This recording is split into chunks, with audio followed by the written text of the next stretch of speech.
حتى أكون أفصح.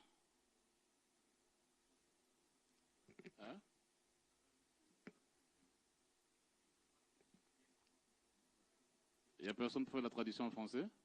Non, non, non.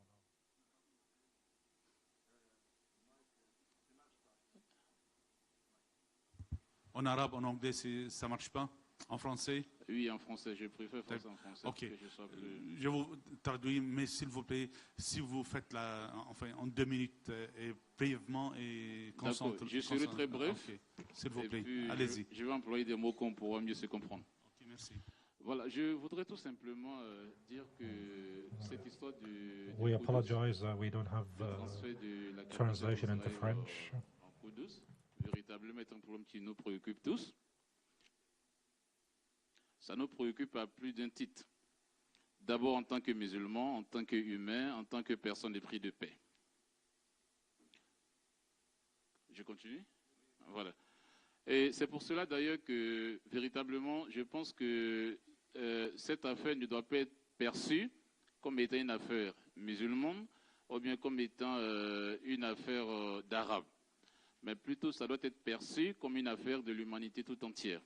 C'est pour cela qu'il est important d'associer toutes les personnes qui sont éprises de paix, toutes les personnes qui véritablement ont de la voix qui porte. Et quand je dis des personnes qui ont de la voix qui porte, ces gens peuvent ne pas partager la même foi que nous. Ces gens peuvent même être des gens que nous considérons dans nos milieux comme étant des pervers, des ratés de la société. Mais ça peut être des gens dont la voix porte. Je prends pour exemple les chanteurs par exemple.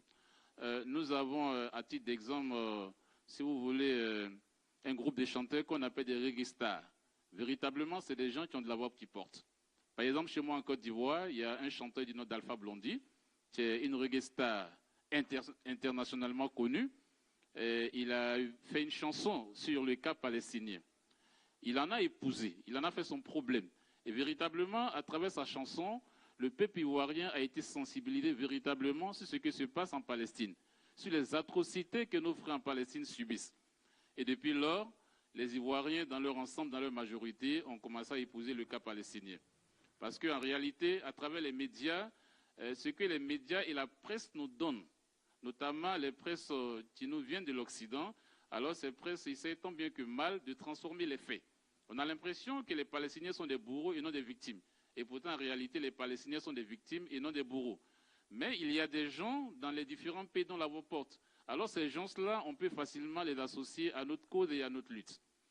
Donc, j'aimerais dire pour clore, pour ne pas être assez long, que véritablement, nous devons faire en sorte, à la sortie en tout cas de ces assises, que nous sortons avec des solutions qui nous permettront de contrecarrer un tant soit peu, n'est-ce pas, le transfert effectif de la capitale que Trump veut faire dans 1 ou dans 2 mois. Et nous devons en tout cas remercier les terres. Nous devons faire tout ce qui est de notre possible afin que véritablement ce transfert de capital n'ait pas lieu et que véritablement le monde entier en tout cas puisse savoir cette injustice en tout cas que l'État américain veut en tout cas orchestrer contre le monde libre, contre la liberté et contre également aussi le peuple palestinien. Je vous remercie. Okay, merci, أخ عبد الرحمن.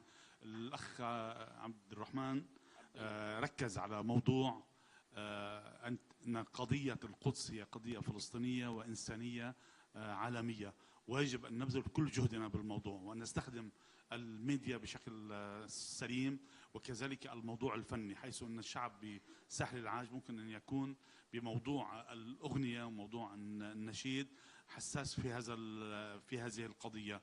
وأكد أنه خلال على مسافة 2 من إعلان من نقل السفارة يجب أن نتحضر بشكل قوي لهذا الموضوع.